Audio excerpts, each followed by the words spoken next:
যত বিপ্লব সবকিছুর পেছনেই হচ্ছে যুবকদের ইতিহাস। ভাঙেও যুবকরা, গড়তেও পারে যুবক।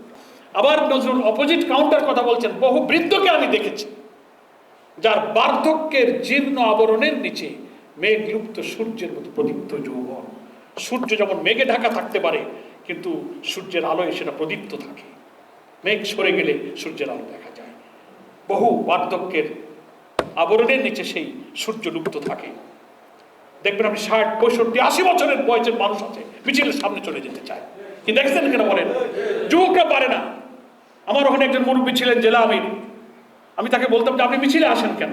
আমি তখন মহানগরী আমির, উনি সাবেক আমির ছিলেন, হাঁটতে পারে না। আমি বলি আপনার যাওয়ার দরকার নেই, মিছিলের খবর পেলে সে চলে আসবে। বলে দেখো, তোমরা যখন মিছিল করো, যদি তোমার উপরে কোনো হামলা হয়, বোমা মারে, ধর পড়ে, আমি অন্তত তোমাদের পাশে পাশে হাঁটলে তোমাদের একটু উপকার তো আমি করতে পারবো। আমরা মিছিলে হাঁটতাম, উনি ফুটপাথ দিয়ে হাঁটতেন। তারুণ্য। বহু বৃদ্ধকে দেখিয়াছি যার বার্ধক্যের ঊর্ধ্বের নিচে, বার্ধক্যের জীর্ণ আবরণের নিচে মেঘলুপ্ত সূর্যের মতো প্রদীপ্ত যৌবন। ফলে আমি যুব বিভাগের ভাইদেরকে বলবো যে বয়সের দিকে তাকিয়ে যৌবন তারুণ্যের শক্তি খুঁজে পাওয়া যাবে না। এটা একটা চেতনার নাম, স্পিরিটের নাম, মূল্যবোধের নাম, সাহসের নাম, একটা স্ট্যামিনার নাম, একটা এনার্জির নাম, শক্তির নাম হচ্ছে তারুণ্য। এই জন্য ইংরেজিতে একটা কথা বলা, youth is the best time of life. যৌবন হচ্ছে জীবনের সবচেয়ে শ্রেষ্ঠ সময়। পৃথিবীর যত ভাঙা গড়া, যত বিপ্লব সবকিছুর পেছনেই হচ্ছে যুবকদের ইতিহাস।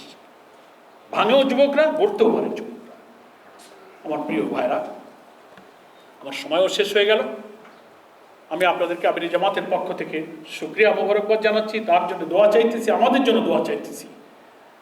এত কাজের ভিড় একটা বিভাগ, যুব বিভাগ নামে করে আপনাদেরকে ডেকে এনে এই বার্তাই দেওয়া হচ্ছে যে আসুন, টেকনাফ থেকে তেঁতুলিয়া গ্রামে গ্রামে 79টি জেলায় বিগত নির্বাচনে জনগণের যে ভালোবাসা, যে সমর্থন, যে গণজোয়ার আমরা তৈরি করেছি দাঁড়িপাল্লার পক্ষে, তারুণ্যের যে ঝাঁক আমরা পেয়েছি, আসুন সেই তারুণ্যকে আমরা ইসলামী আন্দোলনের মূল কাঠামোর মধ্যে এনে ইসলামী আন্দোলনের আগামী নির্বাচনে একটা জনগণের আকাঙ্ক্ষা পূরণের স্থানে আমরা যেতে পারি।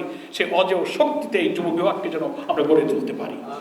আল্লাহ তাআলার কাছে সেই তৌফিক কামনা করে আপনাদেরকে মোবারকবাদ জানিয়ে আমি আমার বক্তব্য শেষ করছি। আমার তৌফিক ইল্লা বিল্লাহ। আসসালামু আলাইকুম ওয়া রাহমাতুল্লাহি ওয়া বারাকাতুহু।